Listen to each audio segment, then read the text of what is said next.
출애굽기 25장 말씀입니다. 25장에서 26장까지 말씀인데요. 길어서 두 절만 읽겠습니다. 25장 21절 22절 두 절만 함께 읽겠습니다. 시작. 속죄소를 궤 위에 얹고 내가 내게 줄 증거판을 궤 속에 넣으라. 거기서 내가 너와 만나고 속죄소 위 곧 증거궤 위에 있는 두 그룹 사이에서 내가 이스라엘 자손을 위하여 내게 명령할 모든 일을 내게 이르리라. 성막과 성소라는 제목으로 은혜의 말씀 함께 나누겠습니다. 우리가 모세가 하나님의 부르심을 받아서 산 정상 구름 속 임재의 주님의 임재의 상징인 구름 속으로 들어가서 하나님을 만나는 장면까지 함께 나눴었고요. 하나님이 그곳에서 명하신 것이 바로 성막을 지으라. 나와의 만남의 장소를 이제 산 위가 아니라 너희들이 사는 그 삶의 일상 가운데에 짓겠다라고 말씀하셨어요. 그 만남의 장소에 대한 이야기를 계속해서 어떻게 지을 건지에 대한 얘기를 지금부터 몇 장 동안 계속합니다. 실질적으로 40장 중에 13장에 해당되어져요. 그 말인즉슨 되게 중요하다. 뭐 이런 뜻이죠. 그죠?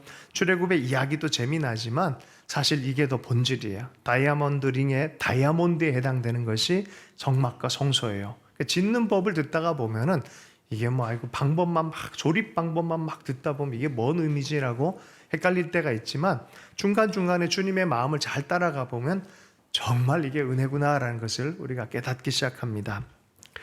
하나님께서 거룩한 백성을 구원하시고 내비로 두는 그런 하나님이 아니죠. 이제 구원하시고 니들 알아서 해라 라는 게 아니에요. 우리 삶도 하나님 구원하실 뿐만이 아니라 어떻게 해요? 계속해서 우리의 일상에 만남을 갖기를 원하시는 하나님이신 줄로 믿습니다. 에덴의 회복처럼 안식과 잔치를 베풀기를 원하는 그 하나님, 그 하나님의 열심을 이해하면서 이렇게 이 성막 짓는 것에 우리가 좀 바라봤으면 좋겠습니다. 아버지의 부재가 많은 흉악한 사람을 만들었다라는 그런 책들이 있어요. 여러분, 하나님의 부재가 인간 문명의 부패를 만듭니다. 하나님의 임재가 떠난 인생들, 문명은 발달해도 악은 점점 증가합니다. 결국 서로가 서로를 죽이는 문명을 만들어가는 것이 성경의 이야기입니다. 굳이 에덴 동산의 선악과 얘기를 안 해도 괜찮아요. 그냥 보면 알아요. 사람이 악한지 선한지. 할렐루야. 여러분, 선하다고 생각합니까? 악하다고 생각합니까? 하나님의 아름다운 성품을 간직했지만 여전히 우리 안에 연약한 어떤 모습을 발견하면서, 그죠? 동의할 수밖에 없는 이야기가 있어요. 하나님과의 임재를 막는 인간 안에 있는 죄의 문제, 이것을 해결해야 되는 것이죠. 그런데 이걸 누가 더 해결하고 싶습니까? 우리입니까? 하나님입니까? 하나님이세요. 하나님이 이 열심으로 다가오길 원하세요. 임재를 회복해 주길 원하고 에덴을 회복해 주길 원하고, 하나님 무심한 하나님이 아니에요. 우리의 고난을 듣고 건지시길 원하고 찾아오시길 원하고 찾아내신 다음에 동행하길 원하고 약속의 땅에 이끄시길 원하는 하나님이세요. 자, 그래서 그 과정의 큰 그림 안에서 이 성막, 내가 너희들 속에서 만날 장소, 성막을 지으라라고 한 이 본문 안에 좀 들어가 보도록 하겠습니다. 큰 그림을 먼저 좀 보고 좀 이렇게 들어가면 좋겠는데요. 본문 세세히 오늘은 다루지 않을 거고 그냥 그림으로 해서 여러분 빨리빨리 이해할 수 있도록 하면서 26장까지 다 끝낼 거예요. 함께 잠깐 평면도를 보도록 하겠습니다. 위에서 보면 성막이 이렇게 생겼어요. 위에서 조감도 보면 반으로 딱 접힙니다. 이쪽이 회막, 하나님이 만나는 내성소와 지성소가 있어요. 거룩한 성소인 조그마한 네모로 된 6평짜리 공간, 저게 지성소입니다. 이쪽이 제사장이 와서 등잔대와 떡상과 향을 피우는 금향단, 요 세 개가 있는 것이 내성소입니다. 자, 반으로 접으면 그래요. 이쪽은 만나는 장소, 좀 성회막이 있는 그 장소이고요. 저쪽은 이제 동물 제사를 드리고 잡고 도살하는 장소, 물두멍에 씻고 하는 그런 장소입니다. 네. 여기 반으로 딱 나눠져 있어요. 자, 이거를 입체 단면도를 잠깐 보도록 하겠습니다. 자, 이렇게 생겼어요. 보이실지 모르겠어요. 안 보이면 위에 올라가서 고개 하나 이렇게 있습니다. 보시면 이렇게 생겼어요. 제사장이 출입을 하려고 그러고 있죠. 이게 단면도로 잘라놨어요. 이것도 방이고 저 안에 조그만 방이 하나 더 있어요. 그 안에 보면 언약궤가 이렇게 있죠. 예. 저 안에서 뭘 한다고요? 만나겠다라고 말해요. 임재의 장소입니다. 우리가 잘 알듯이 모세가 제일 꼭대기에 올라갔고 그 다음에 제사장 무리들 또 이제 장로들 70명이 그 밑에 백성이 있었던 것처럼 여기도 동일한 구조예요. 바깥엔 백성들이 있어요. 그리고 제사장에 들어갈 수 있는 네 성소가 있어요. 더 안에는 누가 들어갑니까? 대제사장만. 네. 대제사장이 들어가는 그런 장소예요. 1년에 한 번 백성 전체 속죄를 위해서 들어가는 장소입니다. 네. 조금만 더 가면서 주님이 바로 이곳에서 거주하는 의미를 가지고 만나시겠다라고 말씀하셨어요. 자, 그런데 주님이 회막을 지으라라고 말했는데 맨 처음 가장 중요한 것부터 먼저 만드시잖아요. 그죠? 여러분 인생 살 때 중요하고 급한 것부터 시작하는 거예요. 긴급하지도 않고 급하지도 않은 거 하면 안 돼요. 가장 중요한 게 뭐겠어요? 만남의 포인트가 되는 바로 그것을 먼저 만들라라고 말합니다. 그게 바로 언약궤예요. 지성소 안에 있는 언약궤입니다. 네, 본문 말씀 이렇게 25장에 해당되어지는데 그거는 나무 조각목으로 나무 궤를 짠 다음에 2규빗반, 1규빗반, 높이는 1규빗반으로 하되 규빗이 이거예요. 요게 딱 1규빗이에요. 예, 요 정도 크기로 해서 만들어라 해요. 그 위에 순금으로 다 싸는 거예요. 그리고 겉에서 보면 이게 뭐예요? 순금으로 다 쌓여지니까 안팎을 싸고 그 가장자리에 돌아가면 금태를 쫙 둘러라라고 말합니다. 25장 21절 22절에 요게 오늘의 주제 포인트예요. 여러분 이걸 놓치면 안 됩니다. 21절 22절 같이 한번 읽어보겠습니다. 시작. 속죄소를 궤 위에 얹고 내가 내게 줄 증거판을 궤 위에 놓으라. 속죄소 위 곧 증거궤 위에 있는 두 그룹 사이에서 내가 이스라엘 자손을 위하여 내게 명령할 모든 일을 내게 이르리라. 보세요. 속죄소를 궤 위에 얹고 요 속죄소라는 게 요 소 때문에 오해를 많이 했는데 이게 장소가 아니라 플레이트를 얘기하는 거예요. 속죄 플레이트란 뜻이에요. 속죄 커버란 뜻이에요. 그러니까 속죄 뚜껑이란 그런 뜻이에요. 언약궤 위에 요 뚜껑 부분이 있는데 여기서 만나겠다는 거예요. 여기서. 예. 내게 줄 증거판을 궤 속에 넣어라. 궤 속에 뭐가 들어가요? 이제 앞으로 하나님이 얘기하는 율법을 정리한 10계명을 받을 거예요. 모세가 이 산 위에서. 그 10계명은 어디에 넣어라? 요 언약궤 위에 넣어라. 언약궤 안에 넣어라. 그리고 닫고 닫아놓은 뚜껑이 바로 속죄소가 되는 거예요. 속죄 플레이트가 되는 거예요. 어디서 만난다고요? 구름 날개 사이에서 내가 너 만나겠다. 날 만나라고 주문하셨어요. 어디서 만난다고요? 속죄 포인트, 속죄 플레이트. 여기에 피를 쏟으면서 1년에 한 번 백성 전체의 죄를 속하는 그런 명령이 떨어지는 장소예요. 임재 장소예요. 근데 천사의 모습, 그룹의 모습으로 이렇게 지키고 있잖아요. 그죠? 저게 뭐지? 왜 저렇게 짓지라고 생각할 수 있겠어요? 조금만 더 있다가 한 번 더 얘기하도록 하겠습니다. 그래서 우리가 속죄 덮개, 속죄판이라고 얘기하는데 우리 한국말로 소 그러면 장소처럼 느껴져 가지고 오해를 하는 거예요. 속죄 덮개, 속죄판. 근데 그 판을 보니까 이상한 형상이 이렇게 있죠. 그룹.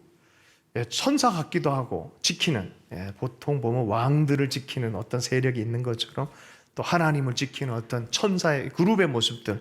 이사야서에 보면은 보이는 성전이 있지만 보이지 않는 영원한 성전이 드러나서 거기서 천사들이 거룩하다 거룩하다 하면서 주의 보좌가 있는 것을 봐버린 거죠. 이게 이사야가 본 거예요. 이 회막은 그냥 만들어진 것이 아니라 본질적이고 거룩한 사람의 손으로 짓지 않은 그 하나님의 보좌를 그대로 이 땅에 드러낸 모습이라고 보면 돼요. 네. 그런 모습이에요. 영어로 보면 아크라 그런 것을 아크가 바로 언약궤거든요. 아크. 그런데 사실 방주도 아크라 그러고 갈대 상자도 아크라 그래 영어로는. 그러나 히브리어로 보면은 그냥 집어넣는 건 테바라 그러고 요 아크 요런 언약궤의 아크를 아론이라 그래요. 아론. 제 대제사장 이름이 뭐예요? 아론. 그래서 요 개는 아론이라 불러요. 히브리어는. 어쨌든 좀 차이가 있다는 거죠. 영어로는 다 아크라 불러요. 그러니까 속죄소 뭐 이런 것들 보면 몇 가지가 이렇게 좀 우리가 번역상에 그때 당시에 번역하기 어려운 어떤 부분들이 좀 있었어요. 자, 보세요. 그 다음은 왕들이 있는 곳에, 특별히 사내립, 아수르의 사내립의 사진 보세요. 왕이 이렇게 있죠. 왕 밑에 보면 괴 딱 발등상으로 돼 있죠. 뭘 밟고 있어요? 괴를 하고 있죠. 예. 언약 괴 그러잖아요. 예. 왕이 저렇게 밟고 있어요. 그 뒤에 누가 있어요? 뭐 이상한 거 이렇게 들고 두 사람 이렇게 서 있죠. 왕들의 모습이에요. 왕들의 모습은 다 저런 모습이에요. 그런데 지성소에 들어가면 살아계신 하나님이 왕으로 계신데, 보면 계세요 안 계세요? 눈으로 형상으로 계시질 않아요. 어떻게 보면 하나님 임재의 현상으로 계시지. 그죠? 대부분의 중동에 있는 모든 신들의 성전에 가면은 우상이 있거나 자기 얼굴을 새겨놔요. 하나님은 그런 걸 새겨놓지 말라 그랬어요. 그렇게 포착되는, 물리적으로 그냥 이렇게 환원돼서 포착되는 그 하나님이 아니에요. 그죠? 하나님이 거기서 실제로 임재하시고 현상으로 말씀하시고 불꽃처럼 말씀하시는 하나님이시지만, 다른 데는 어떤 우상 숭배처럼 다 부조를 다 해놓은 거죠. 그런데 희한하게 조선시대에 왕들의 행렬의 그림을 보면 왕의 자리에 보면 왕이 없어요. 우리 조선. 신기하죠. 하늘과 이 땅의 효, 이 하늘을 섬기는 어떤 의식도 있고, 왕을 함부로 그려서는 안 된다라는 그런 의식도 있어요. 그러나 그 왕이 실제로 여러 곳에서 지켜보고 있으면 말하는 하나님이냐? 그건 아니잖아요. 그죠? 이제 우리 민족이 상당히 신앙에 있어서는 상당해요. 우리 성경적인 게 너무 많아요. 사실 할 얘기가 너무 많은데, 뭐 설교 시간이니까 할래야 나중에 할 수 있는 시간 있으면 좋겠지만, 자, 이렇게 해서 주님 이곳에서 만나겠다라고 말합니다. 자, 그 다음 장면이 뭐냐면, 이제는 바깥으로, 이게 지성소예요. 그 다음 중요한 장면이 어디입니까? 성소. 내 성소에는 뭐가 있다고 합니까? 향단이 있고 촛대가 있고 떡상이 있어요. 세 가지에 대해서 하는 것인데, 이게 문자적 설명으로 다 이해가 안 돼가지고 사람들이 이거를 삐쭉삐쭉하게 촛대를 만들기도 했는데, AD 70년에 유대에 있는 성전을 완전히 그냥 박살을 내버리고 예수님의 예언처럼 정말 초토화를 시켜서 그 안에 있는 기물을 갖고 간 장군이 있어요. 이 사람은 나중에 로마 10대 황제가 됩니다. 이 사람의 이름은 티토 장군이에요. 이거 역사적 인물이고, 지금도 로마를 가보면은 티토의 개선문 바로 뒤에 부조가 붙어 있어요. 그 부조의 그림이 바로 이 그림인데, 이 그림에서 메노라가 저렇게 그려져 있어요. 그러니까 여기 이렇게 된 모양이구나라는 것들을 좀 더 확증하는 그런 고고학적인 증명이기도 해요. 예. 자, 지성소 안에 저기 있었어요. 자, 지성소가 아니라 성소 안에 가장 소중한 거룩한 그 장소에서 나오면은 이제 제사장들이 활동하는 공간, 그곳에서 있는 모습들을 잠깐 보겠습니다. 자, 여기에는 떡상이 있고 등잔대가 있고 향단이 있어요. 이 세 가지가 있는데 25장에는 향단은 좀 제외하고 떡상과 등잔대에 대해서 좀 설명을 해놨습니다. 그림으로 보는 게 편해요. 설명을 읽다 보면 복잡해. 자, 이렇게 생겼어요. 최대한 복원을 한 모습입니다. 6개. 그것도 이렇게 떡을 이렇게 감싼 철기 같은 거 해놓고 겉에는 금그릇으로 이렇게 해놨어요. 금그릇으로. 그리고 그 사이에 보면 병이 있고 잔이 이렇게 있어요. 떡과 잔. 어디서 많이 본 거죠? 떡과 잔. 이거 이름이 뭐냐면은 영원한 언약이라고 레위기서에는 얘기해라라는 거예요. 이 떡이 영원한 언약이라는 거예요. 안식일마다 이 떡을 여호와 앞에 항상 진설할지니 이는 이스라엘 자손을 위한 것이요 영원한 언약이니라. 예수님께서 성찬 베푸실 때 어떻게, 이것은 내 언약이니, 그러고, 그죠? 영원한 언약 함께 떼고 잔치에 배부르게 하는, 잔치에 참여하는 것처럼, 이거는 일주일에 한 번씩 대제사장이 이 떡을 새 떡으로 이렇게 바꿉니다. 그럼 이거 버리느냐? 레위기에 보면 여호와께 드리는 화제다 그래서 이걸 불태운다 착각을 하는데, 이것도 번역을 잘못한 거예요. 태우지 않고요, 이 떡은 제사장이 들어가서 먹습니다. 같이 먹는 거예요. 다 먹는 거예요. 근데 이 떡이 크기가 하나에 4.4리터짜리예요. 다시 한번 보겠습니다. 엄청 먹어야 됩니다. 제사장들이 들어가서 거기서 함께 백성들과 사실은 하나님이 같이 잔치자리로 불러서 같이 먹는 거예요, 실은. 안식일을 지키다라는 것과 이 떡을 진설하다라는 것이 같은 단어가 있어요. 베리트 올람이라 그래요. 안식일을 지키리다 할 때도 이걸 얘기하는 거예요. 베리트 올람. 이런 의미를 같이 갖고 있어요. 안식일에 우리는 배불러집니다. 하나님의 잔치 안에서 배불러집니다. 하나님이 안식일을 축복하셨어요. 나와 함께 먹자. 이건 내 언약이다라고 말하는. 그래서 이거 제목이 뭐라고요? 언약의 떡, 영원한 언약. 예, 그런 의미를 가지고 있습니다.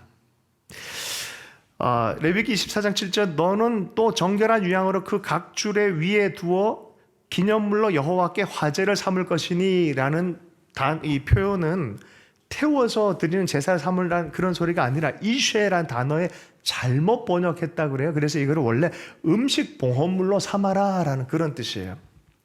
진설상은 이렇게 생겼어요. 떡은 이렇게 생겼어요. 12개잖아요. 12족속. 예, 백성 전체가 다 이렇게 함께. 예. 자, 그 다음에 등잔대입니다. 등잔대를 보겠습니다. 예, 가지가 7개 가지가 있고 중간에 보면은 저게 지금 이 살구나무처럼 얘기를 해놨는데 실은 번역할 방법이 없어요. 그래서 아몬드입니다. 아몬드 나무. 예. 저 실제로 이 아몬드 꽃이 한 가지마다 3개씩 이렇게 펴져 있습니다. 저 위에는 촛대가 아니라 실은 등잔대입니다. 등잔대 기름을 해서 조그마한 이 뭡니까 심지를 이렇게 해서 거기서 이제 불을 피우는 그런 것이죠. 7가지입니다. 7 등잔대의 의미는 빛을 상징합니다. 빛이신 하나님. 그런 의미를 가지고 있는데요. 이것을 날마다 청소를 하고 손질을 해라라고 말해요. 출애굽기 30장 7절의 말씀에 보면 아론이 아침마다 그 위에 향기로운 향을 사르되 등불을 손질할 때 살을 찌며 이것과 등잔대와 더불어서 향을 계속해서 피우고 올리는데 향단은 그럼 어디냐? 지성소 바로 들어가기 전에 커튼 바로 앞에 있어요. 바로 앞에 향단. 성소에서 하는 최종적인 게 뭐냐? 향단이에요. 향단. 자, 보겠습니다. 이렇게 생겼어요. 요거는 출애굽기 30장에 나오는 것인데 저렇게 저 안쪽이 이제 지성소에 들어가기 전이죠. 네, 그 지성소 커튼 바로 앞에서 이렇게 향을 피웁니다. 제사장이 어떻게 하고 있어요? 손을 들고 있죠. 뭐 하는 걸까요? 뭐 하는 걸까요? 기도로 올리는 거죠. 향과 더불어 기도로 올리는 거예요. 이 장면이 누가복음 1장 장면을 정확하게 보여주고 있어요. 누가복음 1장 장면과 이걸 교차해서 함께 보도록 하겠습니다. 제가 읽어드릴게요. 상상을 한번 해보세요.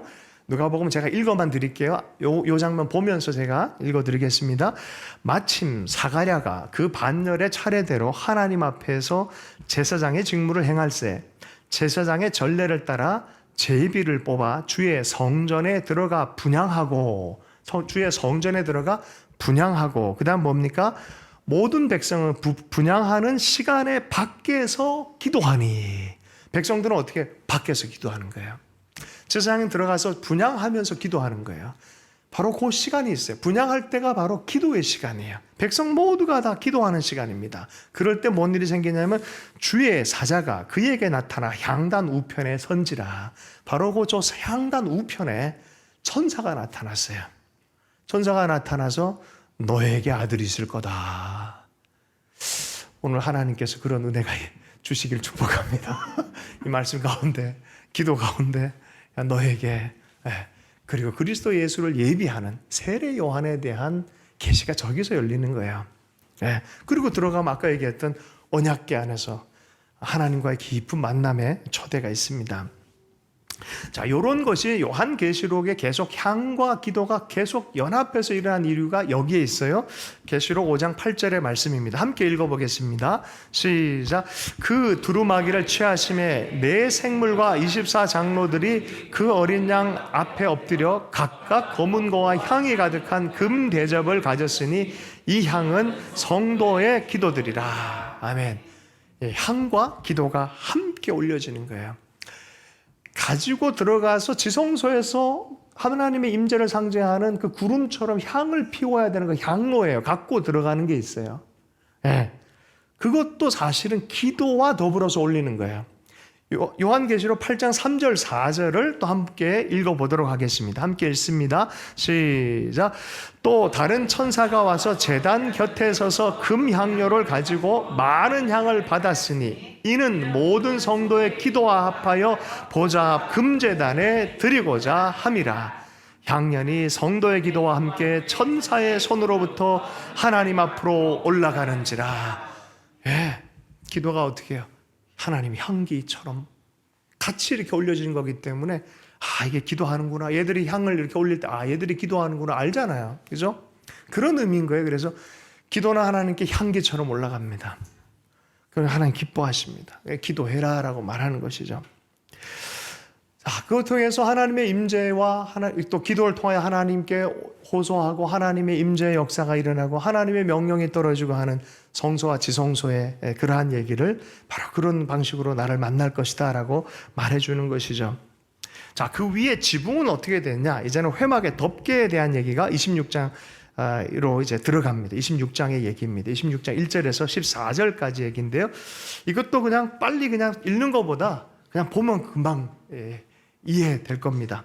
맨 밑에 있는 것이 앙장이라 그래요. 앙장, 린넨. 두 번째는 염소털로 털실로 짠 앙장입니다. 세 번째는 붉은색 수장 가죽입니다. 네 번째는 해달의 가죽인데 이게 저게 이제 다 덮이는 거로 보기도 하고 또 위에 장식용으로 덮이기도 하고. 여러분 이게 뭐가 비싸겠습니까? 요새는 해달의 가죽이 비쌀 거예요. 그러니까 진짜 비싼 거는 실은 맨 안에 있는 거예요. 이때 당시는 이런 린넨을 짜고 이렇게 천을 짜는 것 자체가 엄청난 노력이 들어가는 거예요. 굉장히 비싼 겁니다. 안쪽일수록 비싼 거예요. 질문. 지성소 앞에 있는 천막이 비쌀까요? 성소 앞에 있는 천막이 비쌀까요? 회막 맨 끝에 있는 그 출입구에 있는 이게 비쌀까요? 지성소 안에. 그래서 성경을 보면 가장 소중하고 비싼 걸로 해라라고 말합니다. 그리고 그 다음은 뭐라고요? 좋은 것으로 해라라고 말하고 마지막 거는 보통 것으로 해라라고 말합니다. 무슨 뜻입니까? 하나님께 가까이 가면 갈수록 순금으로 가장 소중한 것으로 그렇게 하라라고 합니다. 보통 이제 요새도 이제 선거철이다 보니까 많은 이 사람들 유명한 사람들 또 뭐 이렇게 공연이나 할 때 보면 뭡니까 그거 있잖아요. 포스터 현수막 감사해요. 저 어떻게 만들었을까 했는데 가까이 가보면 이렇게 기워져 있는 거 보여요. 이것도 그렇게 돼 있어요. 그것도 설명해 놨어요. 함께 또 15절부터 30절까지 그거를 설명해 놨어요. 함께 보겠습니다. 이런 식으로 해라 라고 해서 만들고 아주 섬세하게 설명이 잘 돼 있죠. 아주 모세가 아주 하나하나 다 섬세하게 이렇게 준비되어지는 걸 보게 되어집니다. 그래서 마지막으로 덮개를 덮고 재구성되어진 어떤 사진의 모습이 이렇게 됩니다. 이렇게 되는 거예요. 이렇게 덮여지는 거 회막이. 지난 시간에 제가 홍색 그거는 염색이 제가 뭐 잘못 얘기한 것 같아요. 딱정벌레 뭐 이렇게 얘기한 것 같은데 상수리 나무에 있는 연지벌레라고 했어요. 연지벌레. 거기서 이제 이렇게 가져와서 이쁘게 얼마나 애썼겠어요. 요거를 물들이기 위해서 여러 가지로 물들이고 자색, 홍색, 청색 이런 걸 가지고 많은 사람들이 이거는 예수님의 무슨 의미다 너무 그러지 않아도 돼요. 사실 그거는 성경적이지도 않아요. 그냥 이쁘게 장식한 거예요. 할렐루야. 너무 그렇게 볼 필요.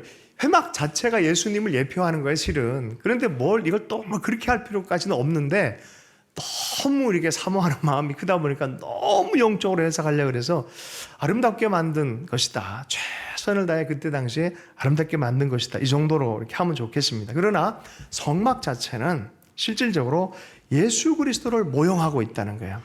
예수 그리스도를 예표하고 있다는 거예요. 이게 모형의 그림자라면 실제는 예수님이다. 성막이 곧 예수님이다. 라는 거를 역사 안에서 가르치길 원해서 하나님께서 이렇게 다가오신 거예요.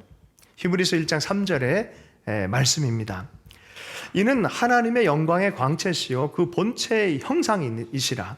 그의 능력의 말씀으로 만물을 붙드시며 죄를 정결하게 하는 일을 하시고 높은 곳에 계신 지극히 크신 이의 우편에 앉으셨느니라. 본체 형상이신데 바로 그분이 우리에게 오셨다라고 말해요. 말씀이 육신이 되어 우리 가운데 거하심에 우리가 그의 영광을 보니 아버지의 독생자의 영광이요 은혜와 진리가 충만하더라. 우리 가운데 거해 주신, 성막을 보면 하나님 우리와 함께 하시는구나라는 것을 인지하는 것처럼 예수 그리스도를 보면 하나님이 우리와 함께 하는구나라는 것들을 알 수 있도록 했다라고 성경은 얘기를 합니다. 여러분, 지성소 안에 비품들 또 뭐 새긴 걸 보면은, 지성소 그 커튼을 보면 또 지성소에 새기는 게 사자와 독수리가 새겨져 있고, 성소에는 사자가 새겨져 있고, 맨 마지막에 뭐 사자 같은 게 이렇게 새겨졌다, 뭐 이런 얘기가 있어요. 그런데요, 그 지성소 안에 들어가기까지 굉장한 정성스러움과 애씀을 통해서 또 동물의 피를 흘림으로 여기 안에 들어갑니다. 대제사장이 나중에 보면은 아주 멋지고 금으로 장식되어진 그런, 뭐 밑에는 아주 아름다운 금고리도 달려있고 뭐 이렇게 입고 아주 화려해요. 하나님을 대신하는 그런 위엄 있는 모습으로 성소까지만 들어갑니다. 성소까지만 그렇게 들어가요. 지성소에는 어떻게 들어갑니까? 하나님을 만나러 들어갑니다. 하나님을 대신하는 건 성소까지지만 이제는 인간이 하나님을 만나러 들어갈 때는 세마포를 입습니다. 다 벗고 세마포를 입습니다. 세마포를 입어요. 그래서 여러분, 하나님 앞에 설 때 대제사장이라도 계급장 다 떼는 거예요. 할렐루야. 하나님을 만나러 들어가는 거예요. 그러니까 순전한 세마포 옷을 입고, 레위기 16장 4절에 거룩한 세마포 속옷으로 입으며 세마포 속바지를 몸에 입고 세마포 띠를 띠며 세마포 관을 쓸지니, 어떤 화려한 것도 없어요. 그렇게 들어가는 거예요. 대제사장도. 이것들은 거룩한 옷이라 물로 그의 몸을 씻고 입을 것이며. 왜 그래야 되는데, 그 다음 장면이 성경 전체를 관통하는 거 너무 중요한 거예요. 여호와 앞에서 분향하여 향년으로 증거계위, 언약계위, 속죄소, 속죄판을 가리게 할지니. 그럼 거기 안에도 기도의 향으로 가득 채워서 그 임자함 안에 나가라는 거예요. 온전히 세마포를 입고. 그렇게 안 하면 어떻게 된다? 그가 그렇게 해야 죽지 않고, 그렇게 안 하면 어떻게 해요? 죽을 것이니라. 하나님을 본 사람이 어떻게 살아남을 수 있겠냐? 죄에 조금이란 것도 있으면 죽게 돼 있다는 거죠. 그래서 죄를 가리는 것들로, 보혈의 피로, 세마포로, 깨끗한 행실로 이렇게 준비하라는 거야. 누가 여기를 함부로 들어갈 수 있겠습니까? 여러분, 대제사장 외에 또 한 명이 들어갔죠. 내가 너에게 말하라 그랬잖아요. 누구예요? 모세, 할렐루야. 아론은 대제사장이고 레위는 제사장 역할을 해요. 그러나 모세는 특별 제사장이에요. 그래가지고 여기 들어갔다, 나중에 보면은 아론의 지팡이 사건이 있잖아요. 그때 이 언약궤 앞에 가서 그걸 확인하는 작업을 누가 해요? 모세예요. 모세가 여기서 들어갔다 나왔다 하면서 계속해서 하나님의 음성을 듣고 백성들에게 할 말을 전해줍니다. 자, 그런데 어쨌든 이 자리는 아무나 들어가는, 하나님을 진짜로 대면해서 만나고, 그것도 형상으로 만나는 게 아니에요. 그죠? 어떻게 보면 형상이 아니라 현상이에요. 현상. 하나님의 음성이 들리고 현상이 나타난 거예요. 하나님의 실제적인 현상이 나타나는 거예요. 바로 그곳에 만남을 아무나 할 수 없는데, 바로 이 지성소의 출입문 자체를 쫙 찢어버린 분이 있어요. 누구세요? 네, 예수님이 이걸 다 찢어버리셨어요. 누구든지 들어올 수 있도록. 왜? 자신이 그 회막이라는 거예요. 성막이라는 거예요. 히브리서 7장 27절의 말씀을 함께 읽어보겠습니다. 함께 읽습니다. 시작. 그는 저 대제사장들이 먼저 자기 옷을 위하고 다음에 백성의 죄를 위하여 날마다 제사 드리는 것과 같이 할 필요가 없으니, 이는 그가 단번에 자기를 드려 이루셨습니다. 이 복잡하고 이 뭐 정말 긴장된 이것을 하지 않아도 괜찮은 것으로 만들어 버리셨어요. 누구 때문에? 예수 그리스도께서 그 모든 과정에 다 함의하셔서 매일 드려야 되는 그 제사도 아니고 영단번, 무슨 뜻입니까? 영원하지만 한 번의 효력이 있는, 영원하지만 한 번으로 영원한 효력이 있는, 한 번으로 영원한 효력이 있는 그 영단번의 제사라는 표현을 써요. 할렐루야. 한 번, 원스. 그러나 이터널한, 영원한 효력이 있는 그러므로 여러분, 제사를 계속 드리고 들어가는 게 아니라 그리스도 예수를 고백하고 그리스도를 바라볼 때 우리는 지성소 안에서 만났던 그 하나님을 계속해서 만날 수 있는 거예요. 할렐루야. 이 만남의 인을 친 사건이 바로 성령 강림 사건이에요. 예수 그리스도의 십자가를 통해서 이 휘장이 찢어진 거예요. 부활하신 이후에 성령이 오실 것이다. 불꽃처럼 임할 것이다. 그 언약궤 위에 만나주신 것처럼 너희 머리 위에 임할 것이다. 영원히 인쳐준 거예요. 이 만남은 끊을 수 없는 만남이다. 할렐루야. 맞단 소리입니다, 이게. 네, 그렇게 된 거예요. 성령이 인쳐준 것이죠. 예. 히브리서 9장 11절 또 12절 말씀을 함께 읽어보겠습니다. 시작. 그리스도께서는 장래 좋은 일의 대제사장으로 오사 손으로 짓지 아니하는 것 곧 이 창조에 속하지 아니한 더 크고 온전한 장막으로 말미암아 염소와 송아지의 피로 하지 아니하고 오직 자기의 피로 영원한 속죄를 이루사 단번에 성소에 들어가셨느니라. 아멘. 할렐루야. 그래서 보이는 성소가 아니라 실은 영원한 성소, 손으로 짓지 않은 하나님의 임재 처소가 있다는 거예요. 그곳에 우리를 들어갈 수 있도록 성소의 문을 열어놓으신 분이 바로 예수 그리스도다. 하나님이 거기까지 인도하기를 너무나 원하신다는 거예요. 주님이 그래서 보이는 성전에 하나님을 향한 믿음이 없고 하나님을 사랑하는 마음이 없으면 그건 무너질 것이다 라고 말했어요. 성전도 무너지고 성막도 사라질 것이다 라고 말했어요. 마태복음 24장 1절에서 2절의 말씀에 보면 예수께서 성전에 나와서 가실 때 제자들이 성전 건물을 가리켜 보이려고 나아오니 대답하여 이르시되 너희가 이 모든 것을 보지 못하느냐? 내가 진실로 너희에게 이르노니 돌 하나도 돌 위에 남지 않고 다 무너뜨려지리라. 누가 무너뜨렸어요? 70년, AD 70년에 티토 장군이 와서 실제로 다 무너뜨려 버렸어요. 네, 다 무너졌어요. 하나님 없는 성전이 무슨 의미가 있겠습니까? 하나님이 응답하지 않는 성전이 무슨 의미가 있겠습니까?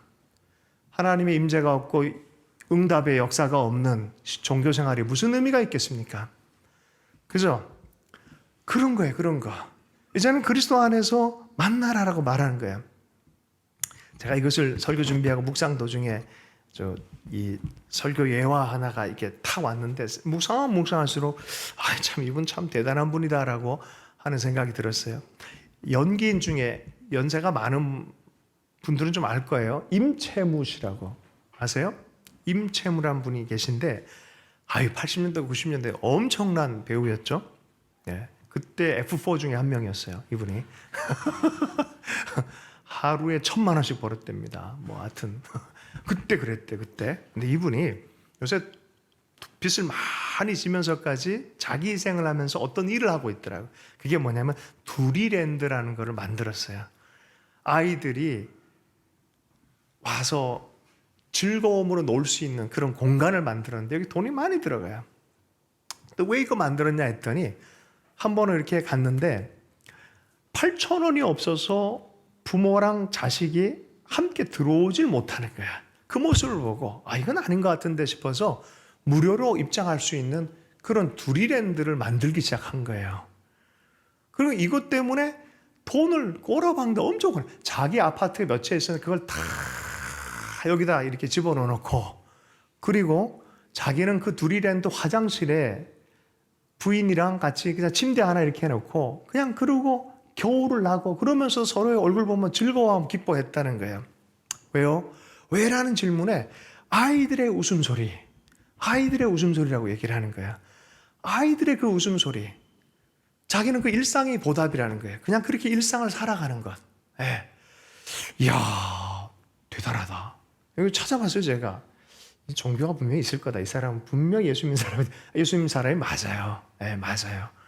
이 사람은 뭔가를 발견하자.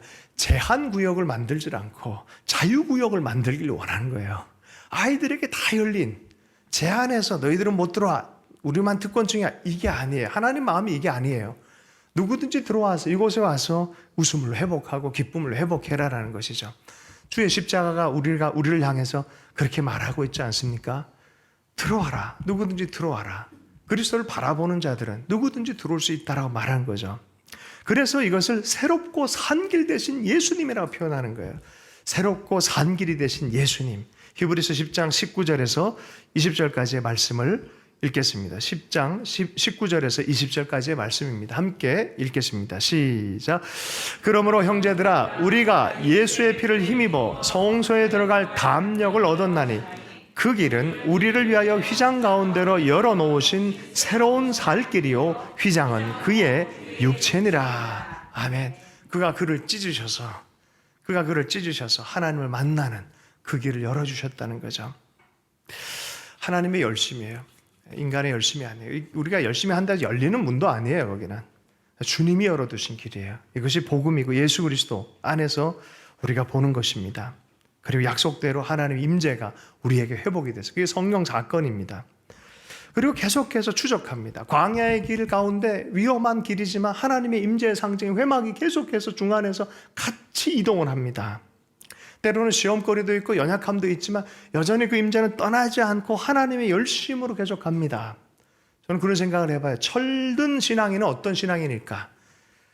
하나님의 이 열심을 이해하는 신앙인이다. 신앙의 주도권은 나에게 있지 않고 누구에게 있다?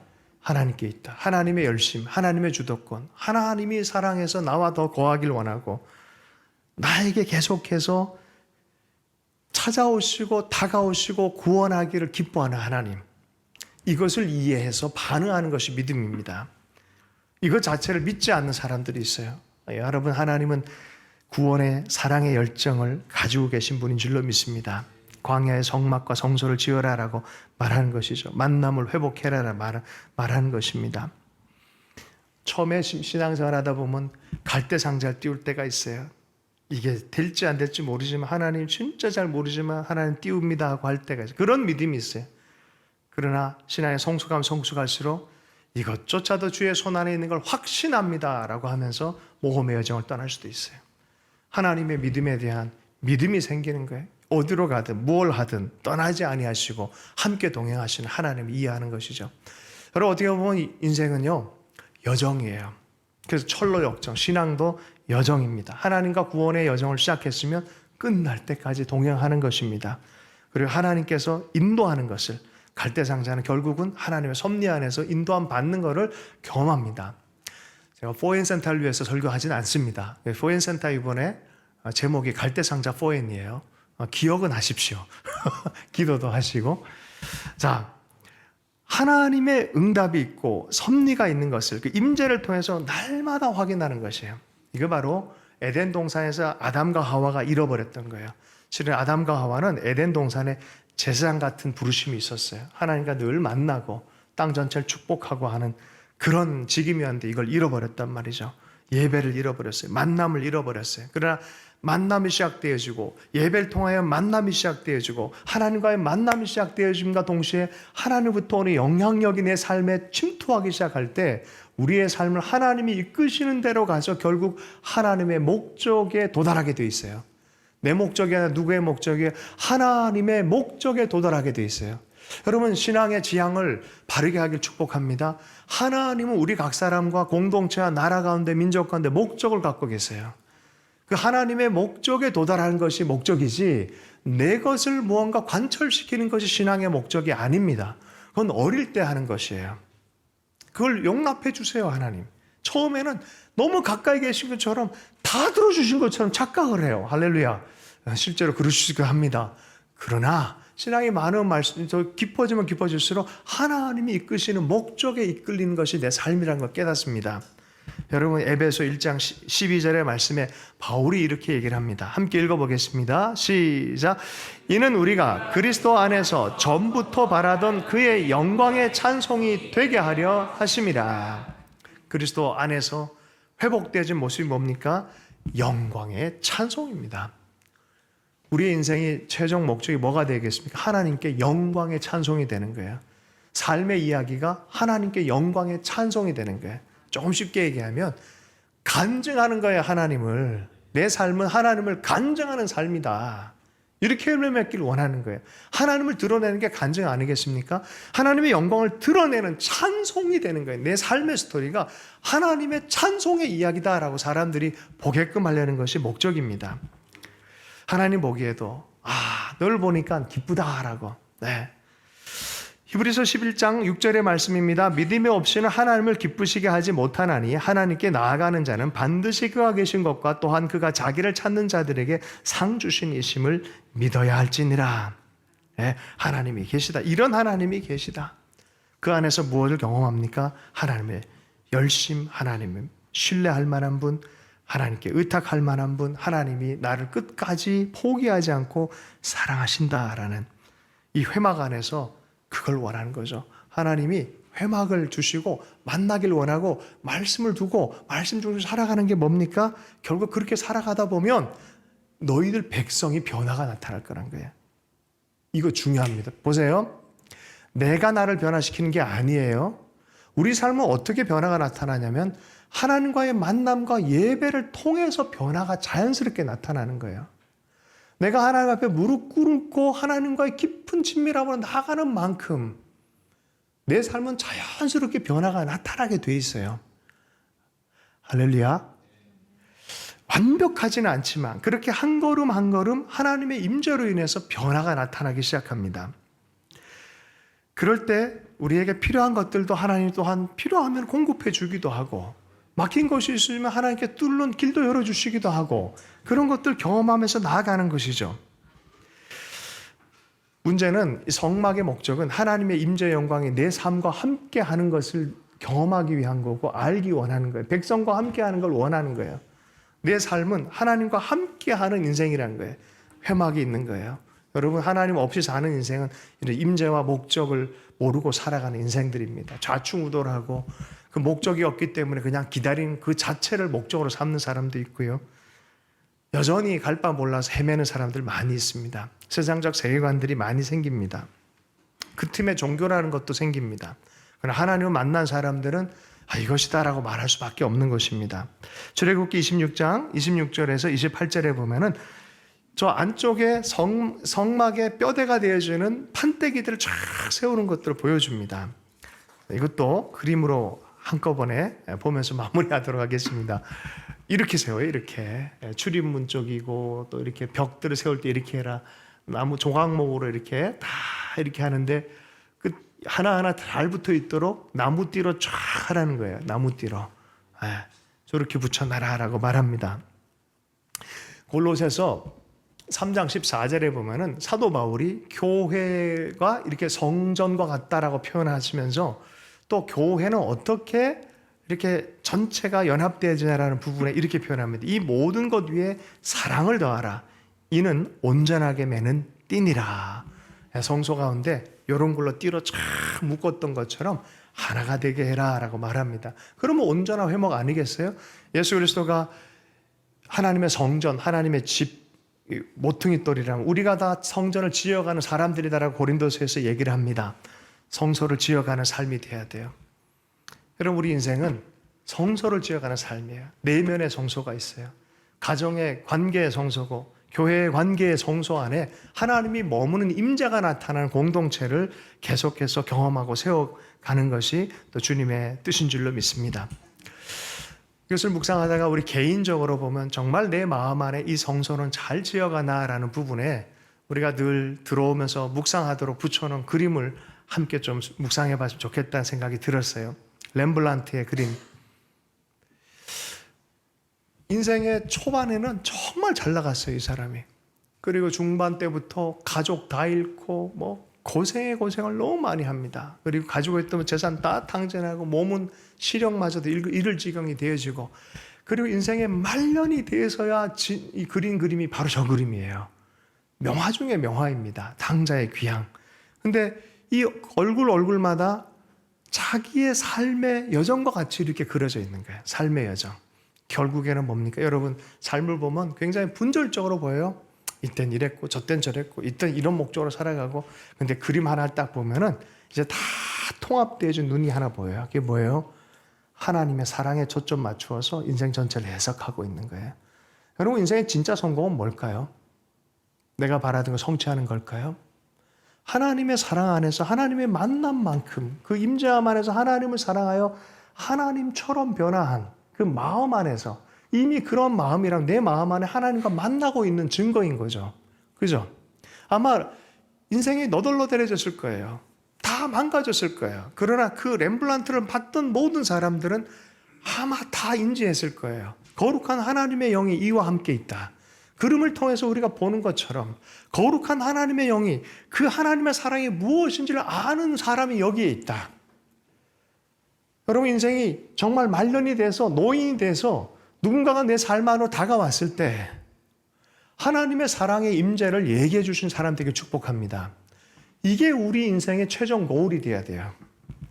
소유도 아니고 명예도 아니고 그 어떤 것도 아니고 내 삶이 하나님의 사랑을 발견한 사람으로 누군가에게 그걸 보여줄 수 있고 말할 수 있는 사람, 그 느낌을 얘기해 줄 수 있는 사람, 그리고 가는 길이 어디인지를 보여주는 사람, 에덴으로부터 길을 잃고 왔던 이 인생들이 예수 그리스도로 말미암아 방향점을 다시 찾고 그 사랑을 알아서 영원한 하나님 나라, 새 에덴과 같은 새 하늘과 새 땅을 향한 종말에 완성되어진 그림을 향해서 살아가는 사람. 하나님은 사랑이시다. 하나님은 빛이시다. 빛을 알고 사랑을 알아가는 만큼 그 여정을 살아온 사람으로 이야기하는 것이 바로 그리스도인의 여정이 되어야 됩니다. 여러분, 그리스도인의 여정을 하루하루 또 살아갈 수 있는 우리 삶의 현장이 있어요. 우리가 이 지향점을 먹고 갈 때, 또 오늘 하루를 또 살아야 되네. 걱정하지 마십시오. 우리의 열심보다 누구의 열심이 더 강건하다고요? 하나님의 열심. 그분의 열심이 우리를 그렇게 살게 만들 거예요. 결국 그렇게 만들어 가실 것입니다. 교회 이름이 그래서 Church on the Way라는 교회가 있어요. 길 위의 교회, 도상 위의 교회. 멈춰 있거나 고착되거나 자기 욕심에 성을 쌓는 것이 아니라 계속 하나님의 인도함을 따라서 가는 거예요. 교회도 그래야 되고 그리스도인도 그래야 돼요. 하나님의 인도함을 따라 사는 것이죠. 그렇게 신뢰를 통해 가는 거죠. 여러분, 삶을 살다 힘들 때 많아요. 고난스러울 때 많아요. 광야의 백성들도 얼마나 많은 고난과 시험거리가 있습니까? 그런데 이 사랑과 임재를 믿고 살아갈 때 고난이 더 이상 고난이 되지 않습니다. 도리어 하나님을 신뢰하는 이유가 되어지고 하나님을 깊이 만나는 친밀함의 근거가 되기 시작합니다. 모래 위에 발자국이란 그런 시 알죠? 혼자서 걸었다고 하나님께 불평했더니 얘야 그때 네 발자국 있다가 두 발자국 난 거 그거 네 발자국 아니야. 내 발자국이다. 너 업고 걸었다 그때. 그런 얘기 있잖아요. 내가 너 그때 업고 걸었다. 하나님이 떠나지 않죠. 하나님이 열심히 커요. 이게 성경이 얘기하는 살아계신 하나님의 사랑입니다. 우리가 고난과 힘듦이 오면 자꾸 착시현상이 생겨. 안 계신 것 같고 떠난 것 같고 힘든 것 같고. 아니에요. 하나님이 열심으로 결국엔 너희들의 삶을 영광의 찬송이 되게 하는 것이 내 열정이다라고 말하는 것이죠. 하나님을 신뢰하십시오. 하나님을 찬송하십시오. 마지막 그림을 보겠습니다. 다음 시간에는 성막 밖에 요 얘기를 좀 할 거예요. 이 모든 구조가 사실 그리스도 예수를 만나는 영적 의미를 함의하고 있어요. 그래서 성막 공부를 하다 보면 그리스도가 이런 의미를 갖고 있구나라는 것을 우리에게 말해주고 있습니다. 말씀을 마무리하면서 잠시 기도하겠습니다. 구름 날개 사이에서 날 만나라 하신 그 하나님, 십자가 그늘 아래서 예수 안에서 나를 만나라라고 하시는 그 하나님, 예수 그리스도 내가 길과 진리가 된다라고 말씀하신 그 음성으로 들을 수 있기를 축복합니다. 주신 말씀 붙들고 잠시 기도하겠습니다. 하나님 아버지, 우리의 삶에 찾아와 주시고 열심으로 그 사랑과 임재를 하나님 회복하기를 원하시는 그 하나님의 열정을 인해서 감사합니다. 그 은혜의 그 마음에 믿음으로 반응할 수 있도록 은혜 허락해 주시기를 간절히 기도합니다. 하나님, 그럼에도 불구하고 우리가 눈으로는 볼 수 없어서 고통스러워할 때 있고 아버지 하나님의 직접적인 개입이 없는 것처럼 보여서 아버지 고통스러운 그런 삶을 살 때가 있습니다. 그럼에도 불구하고 이 모든 것 안에 하나님의 열심으로 이미 인도하고 있다라는 그 음성, 우리와 함께 하시는 예수 그리스도를 바라보며 하나님 계속해서 걸음을 걷게 하여 주시옵소서. 마침내 영광의 찬송이 되게 하여 주시옵소서. 감사하며 예수님 축복하며 기도했습니다.